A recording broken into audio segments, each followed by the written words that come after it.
All right, my friends, we are back on the podcast feeds. Welcome to episode 327 of Prof and Dev Play Games. His name is Anthony. He is the dev at Summer Speak on Twitter. My name is Larry. I am a professor, and I am at Prof Plays Games on Twitter. And we're back on Apple. We're back on wherever Apple sends their shit to, or whoever scrapes the Apple RSS feed. So yes, we're back. This week we're talking. Sorry, go ahead. It's great. We're back. Finally, Yeah. I figured it out. This week we're talking about Horizon Forbidden West, which came out on Friday. There will be probably some mild spoilers, maybe just a couple. I think so. I don't think I can discuss the game in some ways without some light spoilers, and there's definitely going to be spoilers on the first game. Like, oh, for sure. There's no way I can talk about this game without being able to extensively just spoil the crap out of the first game. So, sorry, but it is a sequel to that game, and it's a direct sequel. So yes, and you've had 5 years to play it. Yeah, pretty much. So yeah, we both got it. You got it on disc on Friday, I guess, and I got it digitally on Thursday. I had mapped out a ton of time this weekend to play it, and then got violently ill, so most of that time fell away. But I did get a total of 4.5 hours of the game, which felt like a lot, because that's more than I played with a single game for a very long time. That's not been with my daughter. But let's get to your impressions. You're further in the game. How far are you? What do you think so far? I don't know how many total hours I am. I didn't get a check, but I'm probably 10 to 12 hours in. Oh, nice. Okay, so past Chain Scrape then.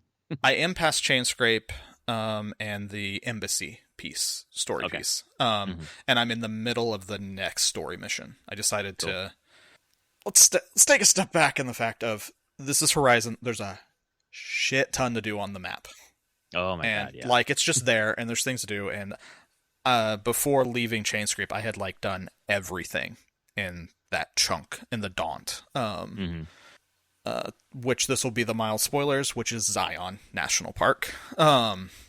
Sure is. It's fucking incredible. Coming down into that, like, yeah. Yeah, coming from the title sequence out of Bryce going into Zion. Yeah. Yeah, that was a great title sequence that I'll get to in a little bit. So yeah, I did everything in the Daunt, which way I didn't look up specifically where it was. I thought it could theoretically be Zion while I was playing in there. But there is I think it looks like Zion. It does. Weirdly, I've never been to Zion. That's where my family went, but I didn't get to go there because I had to return to work. I did show my wife, and she's like, "Oh yeah, that's Zion." Yeah, it looks like Zion to me. I've been there twice. So. Yeah, I want to go, and actually playing this has made me like, God, I think I need to go do another family camping road trip, and we need to hit those southwestern Utah national parks again, and then basically just do the whole chunk across the south there and hit Arches and Moab at the other end. Have you done Arches before? Yeah, I did Arches and Canyonlands. So there's quite a bit of Zero Dawn that I saw, and whenever I played Zero Dawn, I was like, I platinumed that game the week I got back, while I was just home working, while my family was still vacationing. Right. So, but that's like, I came back and was like, oh, I know all these places now. Let's get through Zero Dawn. But there is a place in the Daunt. There's a new kind of like, I wouldn't call it like a huge side quest type thing, just like this kind of like little mini thing to do is there's like a cell tower, like an old wrecked cell tower, and you scan it. Did you get deep enough in there to see this thing? It's like past Chain Scrape. Which part of the map is it? Like is it southwest? Or? I'm trying to think. Yeah, it's just south of Chain Scrape. Okay, no, because I just got this Chain Scrape. I spent like an hour and a half in the northeast part of that map. Yeah, that makes sense. But there's a cell tower, and you scan it with your focus, and it puts like a half-finished, like, fractured image into your focus while you're in this area. And it's basically you need to line up this image in your focus with the landscape. Oh, shit. And whenever you do, you it completes the image in like this very artistically kind of like, oh, this is what this is a picture of. You know, it's the lodge at Zion. Oh, damn. It actually is like the lodge, and it has some nice text about Zion National Park. Like, Dang. and it felt really good.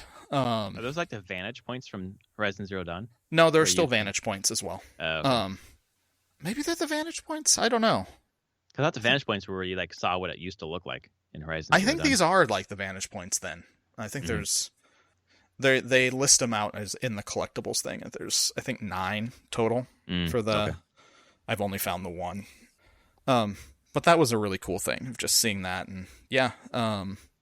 I've moved past the Daunt into the next part, a little bit farther west. I did my first tall neck, which was awesome. I love the tall neck so much. I'm getting that Lego set in May for sure. I can't believe this game's getting a Lego set. Well, I went from being not interested in that Lego set to being very interested. It's a cool little Lego set. It's not huge, but you get a little Aloy and you get a tall neck. So overall, so far, I've just been loving it. The prologue was really neat with Varl. Yeah. Blowing his mind where you're like, here, have a focus. Here's a focus. Here, you see what I see. You see what he's like, you see this all the time. He's like, yeah. And just being like, all that crap that you thought was real and all the goddess and stuff, yeah, it's all bullshit. It's all this just text. I'm just like, oh my god, you're just like destroying a person's entire belief system right now, exactly. And not even caring, just not even caring. That one piece actually of Aloy's character in this game kind of drives me nuts. Is that she kind of just says shit, and she doesn't give a fuck, and it's like could be a little give it to him a little easier, but that's just her personality. It is her personality, and it's driven home and reinforced with a few things here and there, being like, she was an outcast. She wasn't. She was raised to be like, yeah, and specifically pushed out to be like, yeah, just do it your own way. Whatever, damn what everyone else thinks. Like, you have to survive on your own. So I mean, it's definitely a character flaw overall, and I think it's done to good effect throughout the game. But that opening piece, I felt like that was a very nice and back introduction to the world, basically. I mean, like, okay, we're here, we're exploring some place completely different. I still don't know where that one was. I thought that was somewhere. Houston. I thought it was Houston, but it could have been right. It could be. It could be pretty far away. I don't know. It's some place that had shuttles. Right. I just thought Houston because of the space shuttles, but I'm trying to think like maybe there's like a New Mexico place that has shuttles. But I don't know. I thought Houston. It could be. It very well. I haven't looked. I'm sure at some point it will come out like roughly where that was modeled after. Right. I love that whole sequence with like the 3 cobras at the base. Yeah. And they're like, no, we're going to get fucking wrecked. We're not, And then she's like, well, let's just drop the shuttle on them. And then you still have to fight him at the end anyways. You're like, oh, that's such a smart way to do it. We're like, you couldn't do it otherwise. The setup was nice. And the climbing, like the way it looks, it's fucking gorgeous.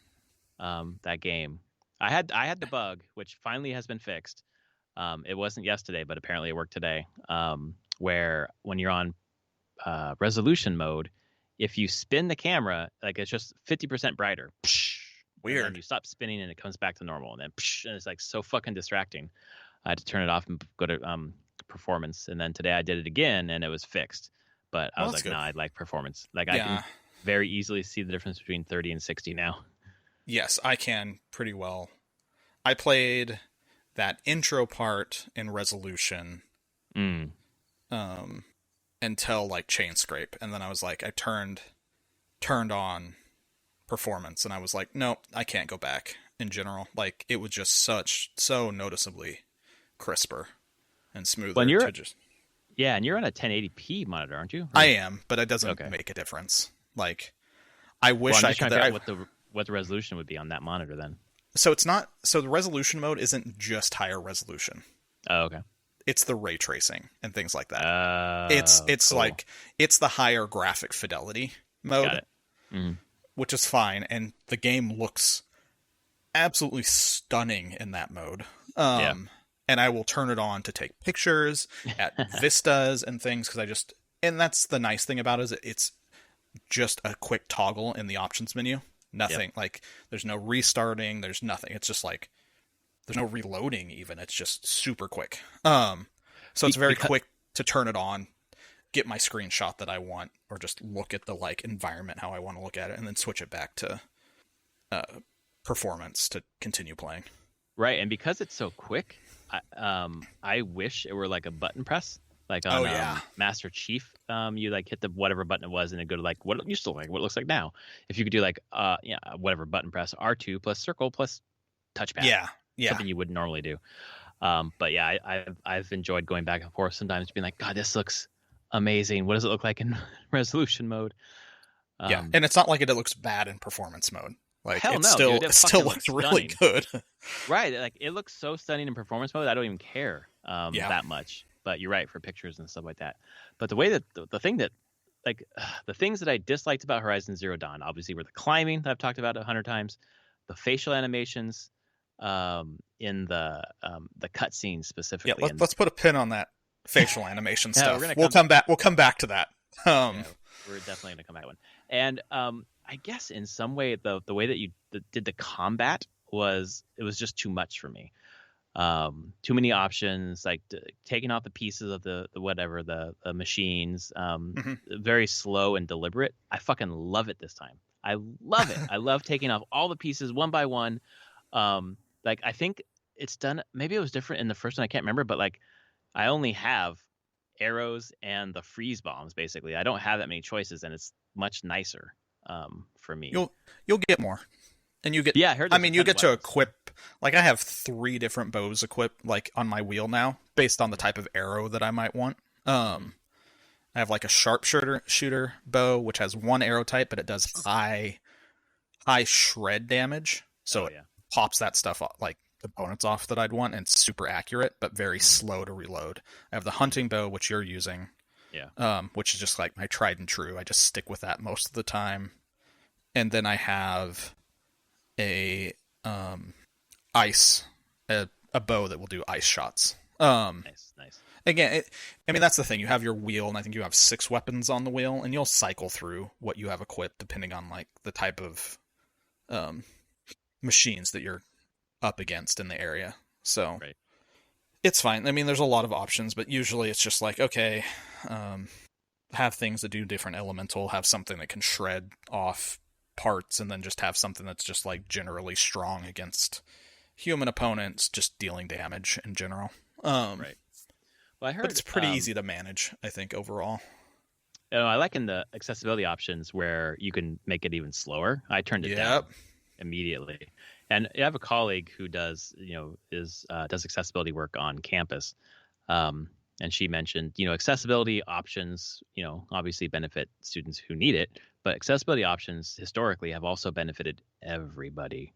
Yeah, no, hell yeah, they are. The accessibility options are immense in this game.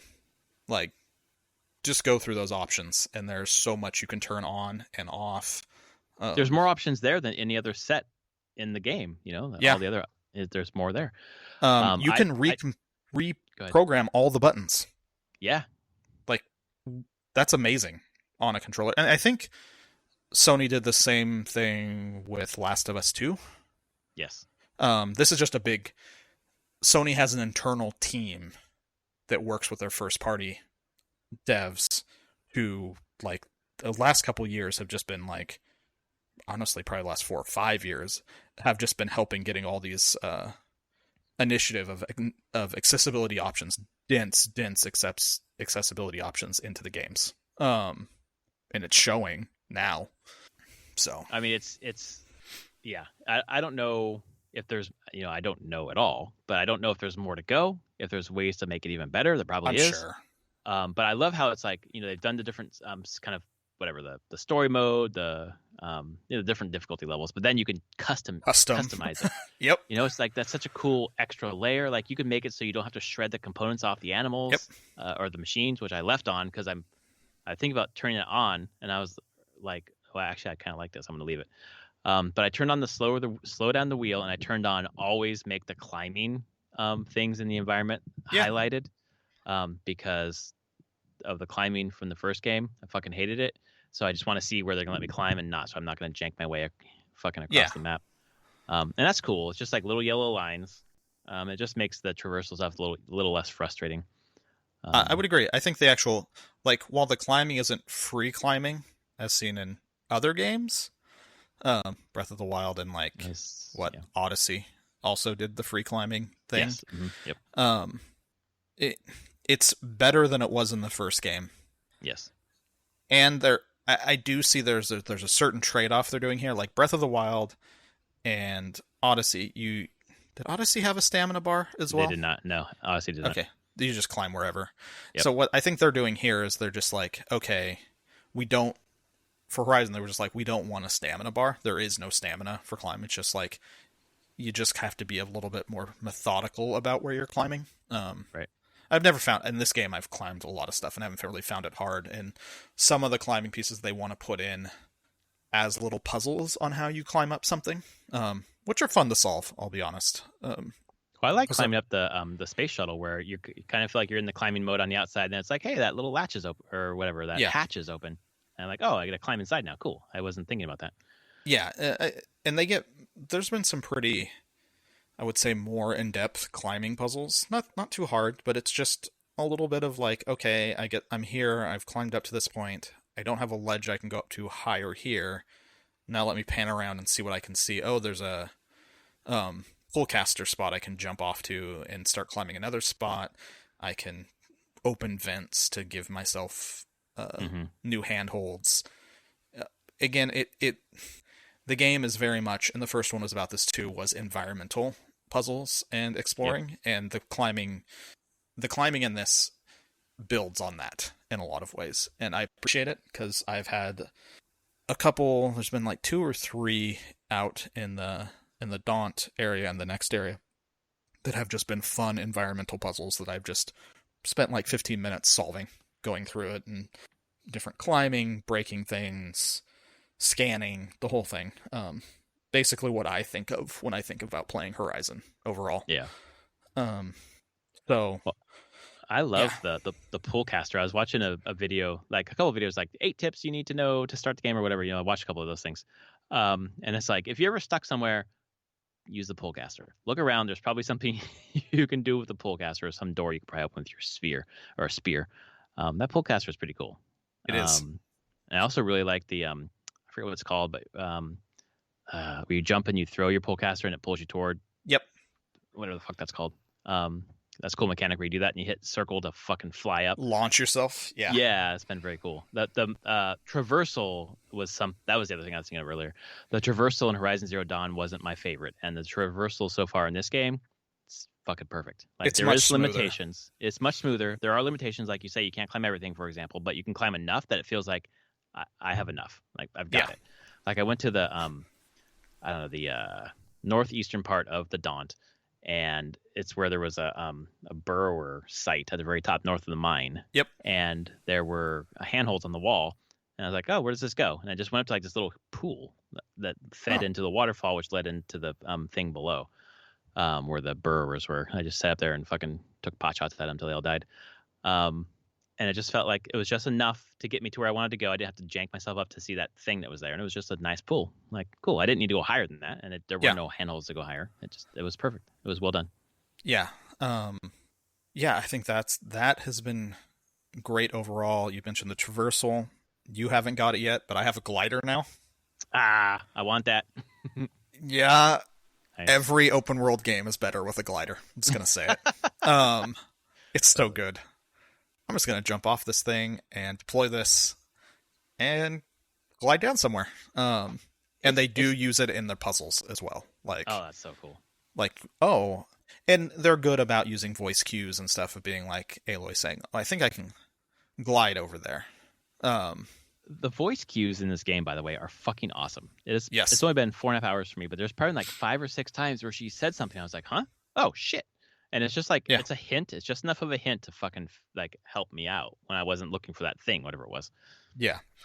So I would say in almost all, actually, playing through as much as I have, I liked Zero Dawn enough to platinum it. I really enjoyed that game quite a bit.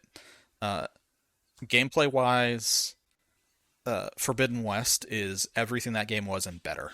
Like, yes, every aspect of like the gameplay for me is improved. Yep. In some way. Like, The traversal you said better, uh, climbing better, combat.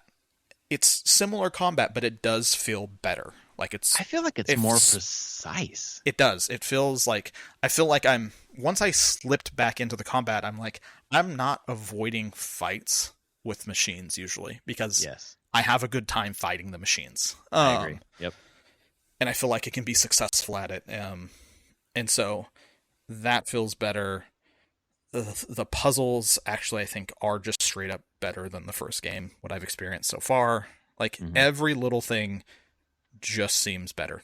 Graphics far better. We're talking about a complete generation change. 5 years. Like, yep. They have really upped their game. Which I guess now is a good time. Brings to, oh my god, the NPCs and characters. Holy shit. The biggest improvement of the entire game. The mocap is amazing. It is so good. The mocap and facial capture. Because there are, and like, this is the time when I'm like, one, this sets an industry bar. It just totally does. Where I'm watching this stuff and I'm like, oh, why isn't the dialogue, like, it seems very snappy and so good. Like, I feel like I understand the characters well.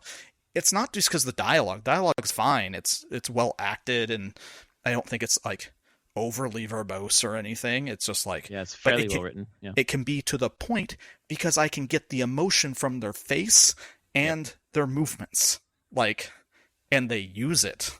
So I'm like, oh right, I know subtext to what's being said because I can read it on the characters' faces. Yes, and that's totally a holy shit moment. Like, that is, you want to know why game writing is harder? Because a lot of times you couldn't do that. Right, you have to carry it all with the words. Yeah. You got to show that he's angry.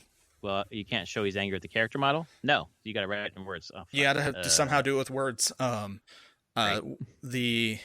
When you first get down into the Daunt, you're coming down the big gondola, the cogwheel, the cogwheel thing, and you get to the bottom, and there's a sun priest there and his escort.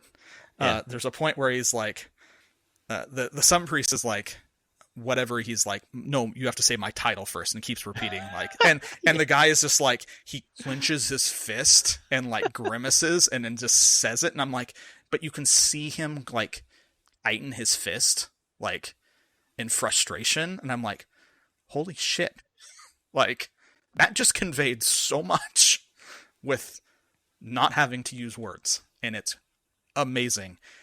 And the thing is, it's for every NPC in the game. That's great. As far as I can tell, everything is mocapped and facial capped. Like, there is no, oh, this is just a side NPC. We don't need to do that for them. Like, no. Everyone is. And it makes you want to engage with every NPC. I guess that's what I'm finding too, because obviously this has been a criticism of HZD, and they took it to heart. But I immediately found myself caring way more about Aloy and wanting to talk to everybody. I'm like, I did not want to do this in the first one at all, and it's I just feel like I care about the characters, and then you're right. Yeah. That's why they feel like breathing people. They do, which is fuck. I had been, obviously I just got sick of shit, but before then I was like, I need a little break from music. I want to play a game, and I was like, played Lost Ark for a little bit, right? And then I was like, it's fun, but not quite hitting it. And this is hitting it. Like, this is my nice little break. I'm gonna play this game till it's done, and then go back to making new music. Because it's phenomenal, man. There's not been one thing yet that I have any criticism of, to be honest. Yeah, I haven't hit something yet where I would criticize it. No, like it is Zero Dawn, just better in every way. Like, we haven't even touched the skills. Like, there's actual skill trees, like meaningful, big skill trees. Have you unlocked a Valor Surge yet? Yes. It's cool. Badass. It's like an ultimate ability, right? It is. And so cool. You have multiple to choose from depending on the trees, and they all have custom animations. So, like, I have one unlocked that is like all about criticals. I think that's the warrior tree one, and it's basically you turn it on, your like crit chance goes up by like 50%, and they do way more damage with criticals. But it's like your focus comes on, and it like is like scanning as you're like attacking and targeting things. Just but there's like another one that makes your bow damage do a lot more, and it's not focus based. It's like you putting like wiping war paint on your face and going in. It's little touches like that where I'm like, you didn't have to do this, but they did. And that's kind of what this game is I think the amount of polish in it is actually pretty incredible. And it's shocking. It's shocking, like the level of detail that they've put in here. Where I'm like, oh, you were probably done with the core game like a year and a half to 2 years ago, and you've just been constantly adding and tweaking and mocapping more and going like, we need a better dialogue here. Let's redo this and I'm like, how much mocap sessions did you have? Just when you're like, the scene's not working, or we need fill-in scenes. How we need to get them back. We need to record more. Well, there's a scene in Chain Scrape with the chef or whatever, where I talked to him, and he was giving me he needed to get like new corrugated steel to make his dish and get a couple of ingredients. I thought I had done that already because I'd done a ton of exploring before I even went down to Chain Scrape. But I was like, wait, did he say a scrounger site or a burrower site? And I went back to him, and the dialogue had changed slightly when he retold you what it was. I'm like, they recorded this in two different ways. For if you went back, you would get something slightly different. I thought that was really cool. Like, how many alternate takes did they record for everything that maybe some people won't see? Yeah, I don't know, and that just shows like a level of intensity that went into this game and detail and budget that they were given to do this. This is an important franchise for us. Yeah, this is very much full AAA. This is first party Sony. Sony's full power behind them, like clearly loving this studio and this franchise and wanting to make it a thing that continues further. But holy crap.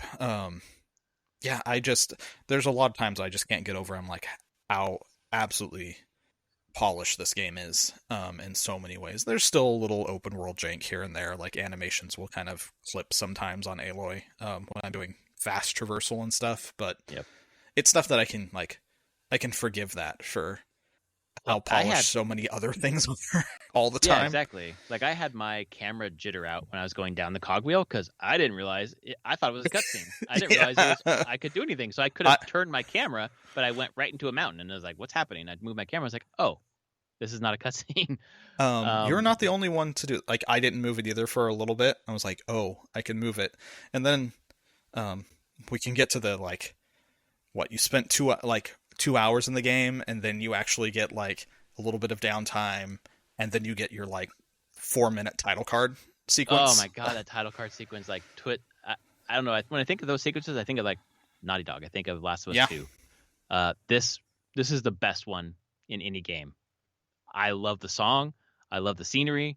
I love everything about like what it's doing. Like, okay, you got to do a hard ride, two days hard ride west to get to the embassy. We're gonna montage it in a title scene, and we're gonna show you these places from Zero Dawn. You leaving that, like, that's the east, and now you're going west, and like it was incredibly well done. I was strangely made me very emotional while watching through it and everything. But it does get like the title card ends and it starts. You talk to the basically the, I don't know, attendant at the top with the chain car, and you just kind of flows into that, and then you're just dropped into the car going down, and it's like, oh, that's not cutscene anymore. But it never, I don't know, it never feels like it transitions out of cutscene. It didn't. Yeah, it's like we just got awarded right here. Like, okay. Which is fine. I mean, on I was looking at Digital Foundry on PS5. That opening segment is all real time on the PS5. Like, it's just rendering that whole thing all the time. Which part? The cogwheel, or no? Before that. Oh, you mean the title? The title sequence is not pre-recorded. That is a real time rendered cinematic. On the PS4, it is actually a recorded movie. Aha. That's how they do that. Because the Yeah, PS4 that would makes sense. not be able to do that at all. Um, It was beautiful. it was. And I like the, I know like some people made fun of Kojima for in Metal Gear Solid 5 at the beginning of every fucking mission having a bunch of title credits, but like I like the idea of doing the title credits like a movie or a TV show. Like don't bury him at the end. Like foreground that. Yeah, and they did, and they did it well, and it's serving a purpose to the story. It's the montage of you moving west to start this next adventure. The whole thing just fits, and the song is beautiful on top of it. And it was just a great kind of like, you've done your prologue, you've had a little downtime, now it's time to really to go. It very much felt like a goodbye. Yeah, not even that, like a fucking like a wonderful transition. I'm not sure, and maybe I'm misremembering this, but they during the was it Tip of the Spear or whatever, the first prologue, not the first prologue, the first interlude, before you go into that title card. right. When you're saying like hello to your friends or whatever. Yeah. Like you're at the scene of the final battle of the first game, Yes, right? you are. Yeah. Okay. And I don't know if I've seen a game kind of like re-explore the area where the last game ended in such a kind of cool, like, here's what happened next. Yeah. Say goodbye to it all sort of way. I don't know. And it was, and that's what it felt like. It was like that's done now. There's more, but there's more to do, and that's one big theme of the game so far. Is there is more to do. The rest of the hero, there is no rest for the hero. Nothing is solved, and you have to go find more answers. And I'm starting to get a little bit of answers going on, which is cool. And this is the hard thing where I would say to anyone who just wants to jump into this one and doesn't play Zero Dawn, you can do it. You're going to miss a lot of stuff. I'm going to be honest. Not in the main story. I think you can follow like the recap movie at the beginning and everything perfectly fine. It's the number of just callbacks and side characters you're going to have no clue about. Right. At all. And there's a lot of them. Like Varl from the start. Like, there's a lot of callbacks. There's a lot of characters. Even like Petra when you get into Chain Scrape. Yeah. You know? There's an emphasis on the smaller characters that are coming back. Yeah. So I think it like pays off in that kind of way as well, of like building on the relationship that you had in the first game more. And that, for where I'm at, has not stopped. Like it's definitely deepening some of those characters quite a bit more, like Petra. When Ayla was like kind of like cold to her, like I'm moving on. I'm not staying. Like, wait, what? She hasn't seen you in forever. Like, calm down. And then Petra's like, you can come get a beer with me, but like, you damn right I'm going to. Yeah. And you do all this stuff. I finished all the Chain Scrape stuff, which was really cool. I did all the side quests there, which actually felt like that's the thing with like the emotional investment you can feel from the characters. It feels good to finish the side quests. Yeah, you like want to do it, right? You want to do it, and they're very rewarding in the end. From like it feels from like a character standpoint, side story standpoint, and then mechanical standpoint. They give you all sorts of crap, skill points, new weapons, stuff you would never get just playing the game straight mainline. Well, they're very generous with things. Because, or at least I feel like that, because in the fucking prologue, you get a fucking legendary item, which, like, I don't know. That really happens very often. I know it's just a pullcaster or whatever, but, like, they colorized it in such that, like, it feels special. Yeah. Thought that was a cool touch. So, all that stuff matters, and it feels really good so far whenever the side quests they kind of pay off and have, I would say, more depth to, like, the world itself constantly. Mm-hmm. Like they don't feel wasted. That's the thing about it. And that's like, we talk about Witcher 3 having good side quests. I feel like this has side quests of that quality. They're written well, they have good characters, and you feel like if it doesn't directly connect to the main story. It's helping you understand the world that the main story is happening in. Well, yeah, and it's such like it just seems like just from 4.5 hours so far, like a fucking world that I want to know as much as possible about because I'm hanging out in national parks. I Yeah. want to know what happened here, and I want to know what the people who are living there now. I just want to live here. Like I was just like running up and down the stream in fucking Zion. Like this is great. I want to pitch a tent here and just hang out. Yeah. It is really cool. I'm curious as I get further west, which is the next places I'll see. If we don't go to Yosemite, I'm gonna cry. I gonna cry. It's not even a spoiler. I saw it in a trailer. Like I You saw did? I saw Okay. Half Dome in a trailer. Like Okay. they don't call Yeah, it we're going out, to but they're Yosemite. Yeah, like maybe. panning somewhere, and I'm like, that's fucking Half Dome. Like Yeah, man. there's no way to hide that. And the Digital Oh, Foundry man. showed like Aloy running through redwood forests.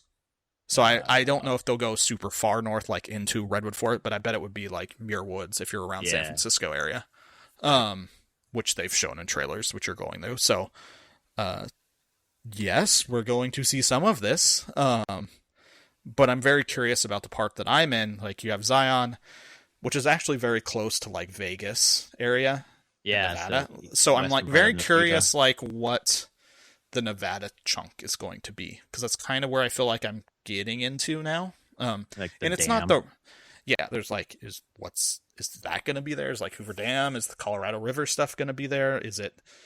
Are you going to walk through the ruins of Vegas? Oh, You saw the old ruins of Denver in the first game. Yep. So I'm really curious their interpretation of this. And again, I've said in our Discord, like this game and the first game and this one is just a celebration of like the natural world. Like it's national parks all the time, but it's like this weird far future story that is so lovingly crafted around these national parks and beautiful places in the world. It's really weird in a good way. It is like I don't know how intentional it was for them. Like from the outset, they're like, we want to set a game in national parks, or like we're going to choose this part of the world. What's here that's interesting? Oh, they're national parks. Let's kind of incorporate them. But now it just feels like a national park travel simulator, like Assassin's Creed. You know how they added like the fucking history tours? Yeah. Like I would love to see that for this, and just like go tour around the national parks without fucking machines breathing down your neck. Yeah, be cool. I think it'd be hilarious to do, and I do enjoy it. Like the older Assassin's Creeds did, they dropped the historic messages in, so they just put little historic tidbits in. Even now, like when I said, like brought up the lodge at Zion, just had like it's done in world. It's not like an advertisement for the lodge, but it's like people conversing about staying there and like being at Zion. And so you kind of, I don't know, it nicely encapsulates like, oh, I'm learning about a real world place while playing this game. Yes, right. I don't know. I would love to know why they chose to set it here, for the fact that they are a Dutch company. Dutch, exactly. What? Like, yeah, exactly. Like you have lots of beautiful land in the Netherlands. Why is this not set there?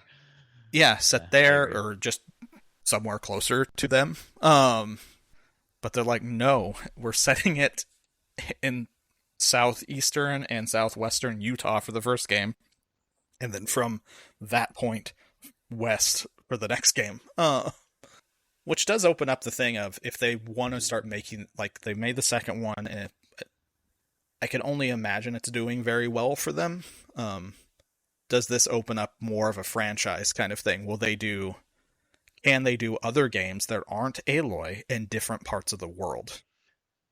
That's what I hope that they do in the Spider-Man kind of way, where it was like the Spider-Man was the first one, and then it was Miles Morales. So it was like kind of a spin-off, right? I want to see that. I want to see what they would do with a spin-off, like a smaller story, like a 10-hour game instead of a 30-hour game. Yeah. But yeah, where would they go? I mean, it would be cool if they did the Netherlands, I think. They could do Europe pretty easy. Like that's the thing I was considering here, being that technology has basically been wrecked, and you have all these tribes. It's not like the continents are connect. Like people are traveling between the continents anymore. Like, Right. do barring Aloy knowing what she knows about the world, do any of the tribes people even know that there are other continents? Yeah. How would they really? Exactly. So I don't see why you couldn't set a story in some part in Europe and just be like, yeah, it's just different people here trying to figure stuff out. Who knows? Maybe something at the end of this game opens up that possibility. I have to get to the end. I have to get to the end of this one first to see what's going to happen. Exactly.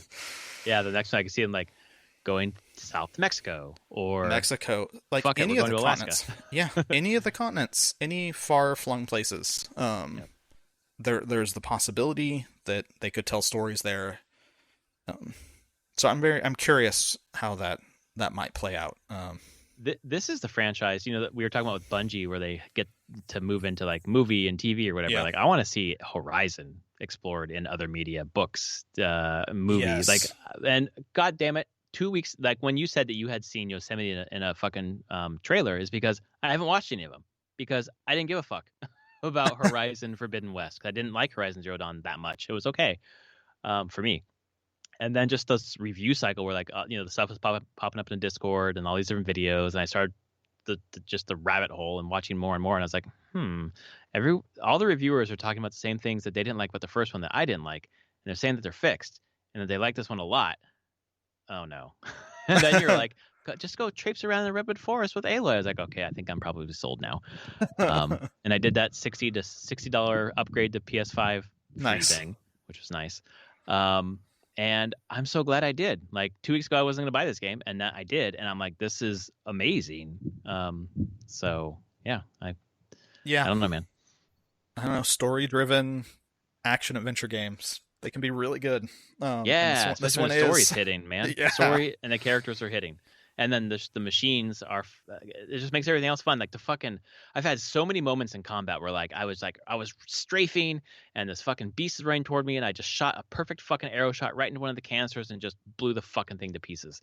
Yep. And it's just like, oh my, like heart racing, sweating, like, fuck, this is beautiful. And a couple of times when I did that, I didn't remember about the other monster or machine behind me and I got fucking destroyed, but whatever. It happens.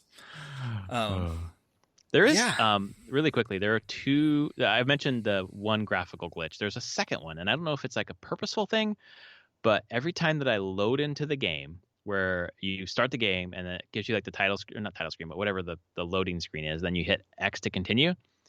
Right there, the bottom half of the screen is black, and the top half is like pixelated white, red, like big pixels. I've seen glitched. I've said that. I don't. Okay. It's not a glitch. Is it a bug? I don't know. It's the way the engine is rendering in the frames at the start. I don't know if it should still. It probably the glitch would be that's not being hidden behind the like 2D loading screen. Yeah. There's something going on with the lighting in the engine there. It's not like it's not just you. I've seen it. Okay, cool. It's just a loading thing. I'm sure it's something they're just like, well, we have to just accept this because that's how our engine is working. So hey, whatever. Yeah, like there's those minor little things. It's like, oh, whatever. Yeah. But I heard it in a podcast. No, heard in a podcast or read in an article that they had said, Guerrilla said that the game could have been out in November, but they didn't want to crunch, so they just delayed it. And that's cool. I'm glad that they were cool with that, and Sony was cool with that. Yeah, because I'm sure the heads of Guerrilla had to go to Sony and say, hey, we do not want to crunch to get this out. Like, if you want out in November, we have to crunch. It's going to be bad for like morale. There'll be burnout from it. So we feel like we can a realistic time frame is mid-November or mid-February. And Sony has to be, that sounds okay. Because it's not just a decision Guerrilla gets to make. Yeah, of course not. But I feel like the I don't know, the reporting like Jason Schreier does sometimes on this kind of issue in the gaming industry, like has some effect on the PR cycle, right? So Sony's like, you know what, we don't want that. We don't need that. We don't need that. And I will say there's at least some I wouldn't say it's large, but there's some small amount, I think, of push in the industry, especially even from higher ups that are recognizing that crunch is not good and not sustainable. Yeah. And if they want sustainable teams to put out high quality content, they can't crunch them. They just have to accept that it takes time to put AAA games out like this. Yep. And if you don't give them the time and just force it out, you get things like Battlefield 2042. Oh my God, what a fucking disaster. Yeah, so it's kind of night and day on like what happens whenever you just like accept that games that have a visual quality and polish level like Forbidden West take a lot of time to make. That's not... You're going to take that time. Either you're going to crunch it out of people to get it done sooner, and you're never going to probably get that team again, because a big chunk is never doing that again and leaving. Yeah, exactly. Or you say, you know what? It's worth our money to let them take the time they actually need to do this. And guess what? We'll get high quality product, and we'll get a team that wants to do it again. Yep. Because we're going to make more games in this universe, and we're also right now making DLC for sure. Yeah. Oh, I'm certain they are. I mean, we'll see. Hopefully, they get more than one. Potentially more than one DLC. Yeah. Ooh, that's good. I mean, there's only one for the first one. So. That's right, Frozen Wilds. Yeah. Yep. Talking about national parks, go see Grand Teton and Yosemite. Yeah. Because why not? Like, let's just do it. So I hope that's a good sign in general. I'm sure it makes it harder on Sony from like an investment standpoint of being like, well, when are your games going to be out? Right. They'll be like, well, we're planning on this, but it could be later. But I think the pushback, hopefully from any executives there, is like they'll be out when they're out and ready, and look at how much they sell because of how high quality they are and done well. For sure. That, and I feel like the chip shortage with the PS5 shortage like helps, because there's a huge amount of PS4s out there already, and this is a PS4 game. Yep. And putting it out on PS5 last November or this February, the difference in how many PS5s are in the wild is, I think, negligible. So what does it matter other than the holiday push, whatever, that gamers are going to buy it no matter what? So I think so. Yeah. I think if there's anything else to talk about it with it. OpenCritic, I was looking at it. It's sitting at an 89 on OpenCritic. Yeah, I was going to ask you about that, because HZD got the same. Yeah, I think I was reading some of the ones that were a little bit, I would say, harsher. And a lot of them I don't completely agree with. Like, but it does trend in a way I'm like, you have to be at least, I would say, semi-positive and okay with Zero Dawn for Forbidden West. Like, I don't think Forbidden West is a grand departure from the previous game. It's, to me, a better systems of that original game. But if you really didn't like that original game, I don't think this makes you be like, oh yeah, Guerrilla is doing a game that I want to play. Yeah, right. I mean, it's definitely helped you, improved your impressions on it, but I don't think you were like time. A complete hater of the first game. No. I just thought it was a 7. I was like, it was okay. Yeah. To me, in playing through this, I think it's a 9 right now for me. Mm-hmm. Mm-hmm. I mean, that's the thing. An 89 is exactly where I'd expect this to be. I think I put the original Horizon at probably an 8 for me, and this is a 9. Like, they have made an improvement. We'll see how it ends. If it ends incredibly, it could be a 10. But it's probably a 9 overall. Is it better than Breath of the Wild for me? No. Sorry. That's the comparison for open worlds for me. I'm like, yeah, it's probably on par with Assassin's Creed Odyssey for me. Odyssey, exactly. Which is a 9 as well. Like, that's why I'm like, yep, for me, that's kind of where it falls. And it's, to me, just about as good. Oh my God. That's like music to my fucking ears, because Valhalla was not. No, I don't like Valhalla at all. I don't either. I keep trying to like bang my head against that. I'm like, this just sucks. Why does this suck compared to Odyssey? Isn't it the same thing but somewhere else? No, it's not for some reason. No, there's a lot changed in it. Ugh. And it did not ring true to me at all playing that game. It felt like a reversion of a lot of things that I enjoyed about Odyssey. Yeah, so, and it makes sense because sorry, go ahead. No, you can go ahead. It makes sense because it went back to the Origins team. Yeah. which I also like ground my gears against and didn't really like that much. So I was like, okay, whatever team that is, I want the Odyssey team, Yeah. or also probably won't check out the next one. Yeah. Yeah. But yeah, I don't know. There's kind of a mixed bag here. Like, I was looking at Open Critic reviews. There's like Digital Spy. If you're looking for something groundbreaking with a lot more polish than Horizon Forbidden West is really a mixed bag. And I'm like, I don't think it's groundbreaking, but the part where like with a lot more polish, I'm like, it has a lot more polish. Like, I don't know what you were playing. Yes, I have exactly. not seen a place that doesn't have more polish, but I would never call what I've played so far groundbreaking except for the mocap and PC stuff. Like, I do think that level of facial capture and motion capture is better than I've seen anywhere in the industry. That's, yeah. I mean, I feel like they have set the bar for other people to meet now. And the next chance I think to see that is potentially God of War Ragnarok. True. Which is also Sony. I cannot see that game coming out this year. If it does, what a fucking year for Sony with just 2 games. Yeah. I mean, it's huge if that comes out this year. Like, honestly, if that comes out this year, this whole year is just going to be one of those confluence of years of incredible number of incredibly high quality games coming out. Like, I hope that doesn't mean I'm having another kid, because the last time this happened, I had a kid. Don't do that. Yeah. Yeah. I don't think that's the type of unplanned surprise you want. Not at all. Love my kid. Not 2. 2 sounds like hell. No offense. Yes and no. Yeah.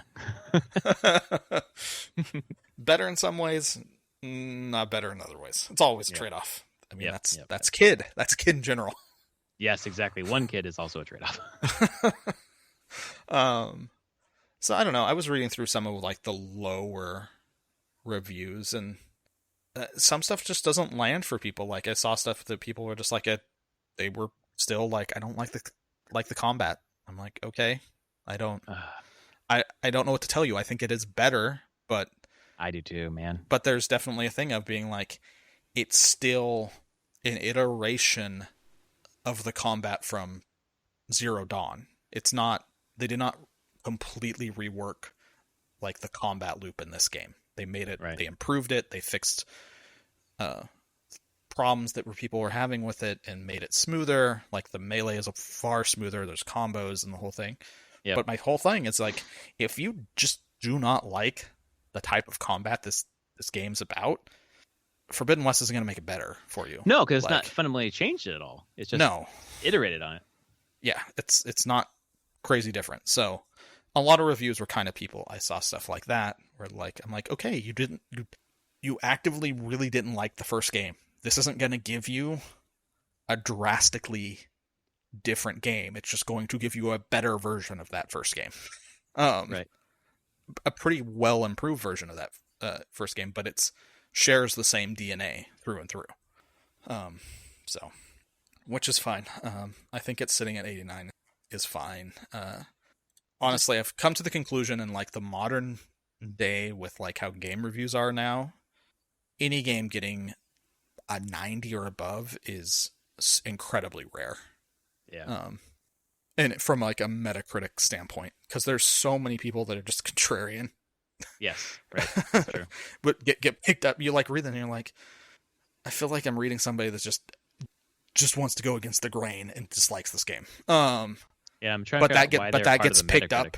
But that gets picked up into Metacritic, and it can. When I look through Metacritic reviewers, there's a ton there. I'm like, what site is this? Exactly. Who is this? Why is this even considered here? Right. I get it because they are a reviewer of some sort, but I'm looking this year on Metacritic for all game releases. There have been, and this isn't even this year, stuff that came out in the end of 2021. So recent stuff: 1, 2, 3, 4, 5 games that have a 90 or an above. And one of those is God of War on PC. Oh. Or which just going 90 from a different year. Yeah, so basically I'm just okay, it came out, and I'm like, you have Final Fantasy 14 Endwalker. Chicory has a really high Metacritic, 90. That was a game from last year, though, wasn't it? Yeah, as I said, this is like the last couple months, I think, is Okay. what Metacritic puts on there. Yeah. But basically, I'm like, okay, it's incredibly rare to see anything at 90 or above at this point. I just, an 89 is so close to 90, but I just feel like I feel bad. I don't know why, but if they had like an internal like extra bonus for 90, I don't. It's probably not for 90. If they have one, they're usually lower than that. Oh, okay, good. I'm sure it's probably like 85 or something. Yeah. And who knows? I don't know if Sony does that kind of stuff or not. Yeah. I would hope not. I know EA does, but that's EA. Yeah, exactly. We're going to give you a bonus for 90, and also we're going to give you a year less time than you need. Good luck. Yeah, good luck. Have fun. Do you want to keep making games for us? No? Oh, that's too bad. Why is everybody leaving? Yeah. Dragon Age. We'll see. Maybe. I still don't know if that'll ever come out at this point. Yeah, right. But yeah, Horizon. I mean, the whole episode's been on it. That's what I've been playing. Yeah, I was gonna say, we're not gonna pivot to what we've been playing because it's the same fucking thing. Yeah, I mean, I've been playing some Lost Ark, but I've said my piece on that game. So it's been this game, and it will continue to be this game until I beat it. Yeah, me too, dude. I am so excited to be like in a game again. It feels good. It's like the right time too. I was ready to take a small break and not burn out from making a song every 3 days. Yes. This is it. And then when I'm done, I guarantee you the song that I write is going to be about Horizon Zero Dawn in some way. You should. I'm very excited about that. I've already started writing some lyrics. So yes, it's good. You got to step away from the art to get some motivation or, like shit to write about again. Yeah, totally. It makes sense. And I'm sure there's a lot. I feel like there's going to be a lot in here that will pull on those emotions and thoughts. So yes, very excited. Cool. Well, I'm playing again tonight. I don't know about you. I will be. It's sitting here in rest mode. Awesome. Because I have my PS5 situation whenever I'm playing games is I have it hooked into my computer. Like it's in my monitor, and then I have my audio from my monitor going into my computer so I can listen through things through my headphones. But I just play in here because it's way easier and I don't have to worry about my kids watching or seeing stuff. Even though I'm checking, Horizon is actually only rated T. It's a T because I kind of wanted to show my daughter and I was like, it's T. I don't do T. But so far I'm like, nothing so far. It's not huge. I mean, you get to a point where you're fighting other humans. Yeah, that's where I'd be, like with the blood and stuff. No, yeah, but like the machines. Yeah. That's the thing with I don't feel like the fighting humans is like excessively violent. Like they don't go over top with any of it. But it's there. I think my son's seen me play like when I showed him. We played the intro. He saw most of the prologue because I was just playing it. And I'm like, okay, you can watch. I'm fighting machines here. That's fine and exploring. Yes. But once we got it, I was like, okay, I'm gonna probably play the rest in my own office and not have to worry about 1, competing for the TV, and 2, inadvertently you seeing stuff that I don't want you to see. Right, because you haven't played through it yet. You don't know. Yeah. Yeah, with my daughter, like we don't play anything where like people die. Like it's like Wind Waker stuff, where like when the monster they're always monsters anyways, but then they just poof into smoke. It's kind of the same thing that happens with Keen at Bridge of Spirits. Yeah. And then we're playing Lego superheroes, and they just burst into Lego pieces. Exactly. Yeah. So yeah. Well, that was Horizon Forbidden West. We'll be talking about it next week, I am sure. And I'm looking forward to getting to the thing you texted earlier that I won't say as a spoiler. Okay. But I can't wait. All right, folks, that was episode 327. Is that right? 327 of Prof and Dev Play Games. If you like our podcast, please rate us on your podcast service of choice that we're finally fucking back on. We are here. We did not go away. We'll be here for many more episodes. We'll see you next week. All right. Later, everyone.